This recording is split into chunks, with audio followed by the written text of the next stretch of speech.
এই ভিডিঅ'টোত মই একো ক'বলৈ নাযাওঁ, মুঠতে আপোনালোকে ভিডিঅ'টো চাব। আৰু আপোনালোকেতো জানেই যিহেতু সঠিক কথা ক'বলৈ গ'লে বা সঠিক ক্ষেত্ৰত মাত মাতিলে আপোনাৰ কমেণ্ট বক্সত মানে বেয়া গালি বা বেয়া তেনেকুৱা কিছুমান কথা আহি ভৰপূৰ হৈ যায়। মই আজিলৈকে কোনো ব্যক্তিকে বেয়াকে কোৱাও নাই, বেয়াকে নকওঁ, মুঠতে ভিডিঅ'ৰ দ্বাৰা আপোনালোকক উপস্থাপন কৰিম, আপোনালোকে চাই যাব।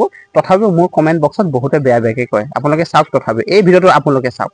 হুৰ হুৰ হুৰাই দিয়া গান কোনে গাইছিলে? যিবিলাকক জুবিনে নমতা অতিথি বুলি কৈছিলে তেওঁলোকে জুবিনৰ সমাধিত আহি ভিৰ কৰি আছে। হুৰ হুৰ হুৰ হুৰ হুৰ হুৰ হুৰাই দে আপোন কথাখন মুকলাই নাই। তাত কোৱা হৈছে এই কথাটো যে আমি জাতি জনগোষ্ঠীৰ ঊৰ্ধত অকল অসমীয়াহে, জাতি জনগোষ্ঠী নাই, অকল অসমীয়াহে।